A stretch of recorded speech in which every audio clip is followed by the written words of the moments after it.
Yeah, finally. It's been a while. I feel like the race was over hours ago. All right, we are now joined by the winner of tonight's NASCAR Xfinity Series race, the Beef It's What's for Dinner 300, Austin Hill, driver of the number 21 Richard Childress Racing Chevrolet. If you have a question for Austin, please raise your hand. We'll get a wireless microphone to you. We'll start up front with Jacob and work our way back.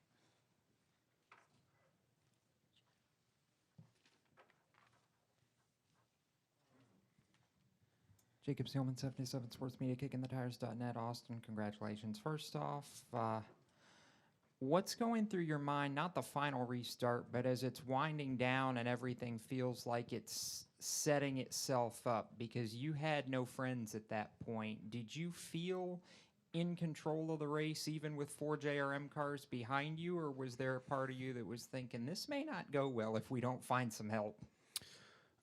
That's a great question. I actually thought that I was in a really good spot. I actually thought that I was controlling the line the way that I needed to. I was making sure that I didn't get too far out. You know, if you get over that one car length out, they can really make a run on you and get by you. So I was trying to just kind of manage that. My spotter, Derek Nealon, did an awesome job just letting me know if they were half back, three-quarter back, and then when they would get that one back, I'd actually have to back up to them so they wouldn't back up too much and get a run on me. And I felt like I was doing a really good job of that. Not to say that, you know, the 8 and the 7 couldn't have hooked up and got a huge run, and it might have been really hard to block, but I was actually feeling really good where I was at. And when the caution came out and we had the green white checker, that's when I got a little, I guess you'd say, nervous, just because when I lined up on the top and I had the cars that I had behind me, I figured they would just bail right away and try to pass each other. So felt like I was going to be a sitting duck, and then it just all worked out. But, man, it was such a crazy race. You've got Daytona last year, Atlanta last year, Daytona now again. You've got the truck win here from a couple years back. Are you kind of the standard on these super speedways now? Do you feel like you can say that about yourself, or is this a case of you've had a lot of good breaks, but there's still more to learn here? I think you're always learning. I think doesn't matter who you are, Denny Hamlin. You know, it doesn't matter. You know, Denny Hamlin's really good. He's won a lot of Daytona 500s and stuff. So, you know, and other drivers that have won the 500, I feel like they're always learning. I feel like every super speedway race that you run races a little differently than the next. I think a lot of it depends on the way the wind is, the way the air temp is. You know, that type of thing. You know, it just sets yourself up differently on how the draft's going to work that night. And I think it changes throughout the race as well. I mean, those things that I learned throughout stage 1 that I tried to apply in stage 2, and they didn't really work the same way. And then when I got into stage 3, they kind of worked how stage 1 was working. So you're just constantly learning each and every race. But I can sit here and say that I have a ton of confidence on these super speedways. RCR builds such fast Bennett Chevrolets, and I can sit here and say that when we went in the race today, even though we had our radio issues, we had our issues that we had to start the race, when we drove from the back to inside the top 10 within 7 laps, I was like, man, this is our race to lose. I mean, we were so fast. I could make moves whenever I wanted to and do things that other guys couldn't, and it's fun when you have a car like that. Jonathan? Jonathan Field, the racing experts, ESPN Radio Albuquerque. I guess piggybacking off of Jacob's question, you know, is a matter of your driving style meshing well with super speedway racing, or what do you think it is? Well, I think a lot of it is that I just react to what the lines are doing, how they're generated, the energy in each line, how the air's working. There's a lot that you can do with the air when you're behind somebody versus when you're in front of somebody. And I think a lot of guys, you know, in the truck level, Xfinity level, are still learning that. And I think that it's just kind of came almost a little natural to me, because it's not like I've sit here and studied super speedway races way more than any other race that I ever do. I mean, I watched the race from last year one time before racing this weekend. So, and that was this morning over a cup of coffee. So, I mean, and when I watched it, I'm like, I didn't take a whole lot away from it. I just, I just have the understanding that when I get in the race to make the aggressive moves when I have to, and know when to not make the aggressive move and when to ride and when to stay in the lane and what line's moving. I just feel like I have a good understanding of that, and I don't have no rhyme or reason why that is. Let's go next to Bob Pockris. Bob Pockris, Fox Sports. When Mayer is turning in front of you there on the last lap, are you thinking there's any chance for you to win that race? And can you describe kind of what you saw him do? Yeah, I when he turned across my nose, I just figured caution's out, race is over. But as soon as he turned across my nose, it allowed whoever was behind me, the 31, 38, whoever the car was, I don't know who it was, it allowed them to get to my bumper, and they just never lifted, and they gave me a really big shot, and they started pushing me down the back. So, and I'm sitting there looking at the green light and looking at the 7 beside me to see, when the yellow light's going to come up. And as soon as I saw the little yellow light, I looked left, and it looked like I was ahead of the 7. But then I didn't realize the 20 is like below the double yellow line. And I'm like, well, if they let that go, that's going to be close between us. I was actually just thinking I'm racing the 7. I thought the 20 would get a penalty for going below the yellow. But I'm guessing the reason they let that slide was probably because the wreck happened, and it made it to where he was trying to probably miss the wreck type thing. But from what I heard, Sam Mayer's okay. I'm guessing he's good. Okay, so that's really cool to hear, good to hear. I was a little worried about that because when I saw the replay, I saw that he turned upside down. But when we went off in the 1, I'm thinking, man, our outside lanes broke up. We're in trouble here. And then when I saw Sam go to the outside of the 7, I'm like, all right, I got another chance at this because that's going to pull both lanes back. As soon as it does that, it just drags that lane. And they both kind of like split left side, right side. And so I went to go fill the middle. Well, when I went to fill the middle, the 1 came to throw a block. He kind of threw it a little late. He came across my nose, started to get, out of it and getting wobbly. And at that point, it's the last lap. Like, what do? You can't really lift. You just got to hope that he gathers it up. Unfortunately, he didn't. He started spinning and wrecking and flipping or whatever happened. And at that point, I'm thinking that, the caution's about to come out, and it came out a little later than what I was expecting. We were ahead of him. But I got to tell y'all, it was like the longest, I don't know how many minutes we sat there on the travel. That's the longest I've ever sat in a race car. I mean, I felt like I was in there for an hour, just like, if you had a heart rate monitor on me, it's probably 190, just like beating out of my chest because I'm like, did we do it? Did we not? Like, what is going on? And it was just such a relief to see that we got it done. All right, we'll go next to Zach Sterniello, then we will go to Jerry Jordan, and then Davey Siegel. Zach Sterniello, NASCAR.com. Austin, first of all, congrats. With everything that you overcame today, I'm sure nothing really takes away from the sting of Thursday night, not getting into the 500, but I guess what's the swing in emotions from a night like that to a night like tonight? I guess the biggest thing is that as confident as I am on these super speedways, it does burn that I'm not going to be in the 500 because I truly believe that I could compete with all the Cup guys. I really think that I could go up there, race for a win. And, I'm not saying that out of being cockiness or nothing. I just have that confidence in myself. I mean, I feel like I see things on the racetrack that a lot of other people don't. But I think when you get in the Cup level, the guys that see the same things I do, that stacks up a lot deeper than what you have in the Xfinity and truck side. So it'd be a lot harder. Don't get me wrong. It would be way harder to get a win in the 500.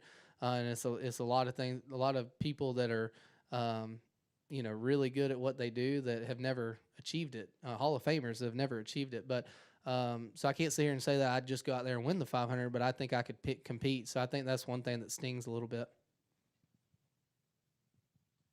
Jerry Jordan, Tires.net. You touched on it a little bit, but I was going to ask about sitting out there on the front stretch. You could see one of your competitors who was, thought he might have had the win too. What really is going through your head? Are you looking over at each other? Or you guys, y'all sending sign language back and forth? So where I was sitting, you could see the TV that's down there in the infield. And I'm just like constantly watching the replay, and I'm sitting there telling myself, I won this damn thing. Like, if they tell me I didn't, this is BS. You know what I mean? I'm like, I won it. Like, you saw the caution light come out, and I'm like, I'm ahead. And I'm sure that I'm sure that John Hunter's thinking the same thing. Like, I'm ahead of the damn 21. Like, you know what I mean? So that's just what I was looking at. And then I saw the flip, and I'm like, oh God. Like, I hope. I even keyed up on the radio. I'm like, hey, let me know if Sam's all right. And they said, yeah, he's good. So yeah, you're just sitting there. And then when they keyed up and they said, you want it, baby, you want it. I keyed up, and I'm like, are you sure? Like, don't be screwing with me now. Like, are you sure? They're like, no, you want it. And then that's when I dropped the clutch, did my celebration, and kind of blacked out, honestly. Davey Siegel with SiriusXM. So last year, I know that you had a little wager on the table with RC. If you won a couple races, you get to go on an elk hunt. You accomplished that. Did this win tonight go further to maybe another wager that you have with your boss man at all? We didn't start a wager, but right when I'm going to the start-finish line, he said, well, it looks like you won that elk hunt again. We're going to Montana. So, heck, that's just as good as winning the race. No, I mean, winning at Daytona is so cool, and it's so special. And to do it for Richard Childress is so awesome. I mean, I can truly sit here and say that I think he's one of the best owners that we have in the garage. I mean, I know that I race for him and all that, but he's so family-oriented. He's so down to earth. He remembers where he came from, and even with all the fame, fortune, all the stuff that he has, he's never forgot where he came from, and that's something that's been instilled in me when I was at a young age. Is just don't forget where you came from. You're no better than nobody else. You put your pants on the same way everyone else does, and that's what I love about RC. I know you experienced this last year, but can you describe what it feels like to punch your ticket to the playoffs as early as you did? Feels the same way as last year. I mean, it's just it takes that little bit of weight off your shoulders to where you're not really looking at points necessarily. But I will say this. I felt like last year we really worked on a lot of just off-the-wall stuff, just trying different things that I liked, didn't like. And if we ran really good that weekend, cool. If we didn't worry about it. This year, I'm going with the mindset that I want to get a lot of stage wins. I want to win more races, obviously, but get stage wins, rack up those points so when we get in the playoffs, we have some stuff to fall back on, because the playoffs have been eluding me a lot these last few years in the truck level and the Xfinity level last year, where I make it to that top 8, but then I miss it by a couple points. And if I had some extra stage points to fall back on, it could be different stories. So that's one thing that I really want to touch on this year. All right, we'll go to Daniel McFadden, and then we'll come up here to the front. Daniel McFadden, FrenchChurch.com. Austin, first, how do you take your morning watching a race replay coffee? Say that again? How do you take your morning watching a race replay coffee? Well, I normally have the kids in the motor coach with me, so there's a lot of yelling going on and screaming and all that. So I'm not really watching it. Oh, yeah, they're back there. So and over there. I'm not really watching it, the replay. I'm more just drinking the coffee and just trying to, like, get woke up. I would say calm my nerves, but they got me kind of riled up normally. So, but no, I mean, what I normally do in the morning on race day, no matter what race it is, I'll sit in, if I have the motorhome here at the track, I sit in the motorhome. If not, I'll go to the lounge, whatever, in the trailer, and I will watch the whole race back from the year prior, and I just take notes. I have my phone out, the notepad that you have on your phone, and I just kind of jot down some notes, and I normally send them to my crew chief, spotter, that type of thing, and just be like, hey, this is what I saw last year, this is what I'm thinking, but all this could be different when we go into the race tonight. And I will say that, with the rear skew change that we had and the toe change and all that we had with the rear end, the car drove totally different than it had last year, all races. So there was things I had to do differently, had to adjust differently as a driver to make it still work and make it, be as fast as it had been last year. Well, that was actually going to be my next question. Justin Allgaier said that the body changes allowed him to do things differently that maybe he wouldn't have been able to do otherwise. Can you give us an example of what was something that was different for you? So I actually thought that it was a little harder to break the bubble, the bubble that you have behind the car, and it, like, you get a suck on somebody and you just kind of hit that air pocket where you kind of push the guy out. I actually personally thought that it was a little tougher to break it, and you really had to back up to the guy behind you a lot, like drag a lot of brake, lift off the throttle, let him get connected to you. Then you can start putting throttle back down and getting that push and getting the run to make a pass. And one thing I noticed is when you are getting a big run on somebody, you got to pull out pretty early because if not, you get in the bad wake, and that causes you to kind of hurt your momentum. So that's one thing that I played with when I was coming from the back. Those couple times I'm playing with, how the air's working and things like that I was able to put to my advantage a little bit when I got up front. So I think that's one thing that kind of played a factor in tonight is just the cars just drive different. They're tight. I thought our car was tighter. I thought that you would kind of get off the corner, you'd get a little tighter, have to add a little extra wheel. But in saying that, I could still do whatever I wanted. So how do you drink your coffee? What's your preferred coffee? Yeah, I just drink it black. It's just straight black, and I drink Folgers. So pretty simple. All right, let's come up here to the front. Hey, Austin, over here to your right, Chris Gollin with News Daytona Beach. Yeah, over here. First of all, deja vu. I remember asking you a question last year in this exact same situation. So I was wondering if you could go into what were the adjustments made on the car when you had to pull in the pace laps in the beginning, and how difficult was it to get back up to the front? So for whatever reason, the main radio in the car, we have a radio and then we have a backup radio. The main radio was not working. It was dead for whatever reason. I don't know if I left it on after qualifying. I don't know what happened, but it wasn't working. So we switched to Radio 2. Well, Radio 2 is just the radio antenna. It's not the actual antenna that is connected to the top of the car to get a better signal.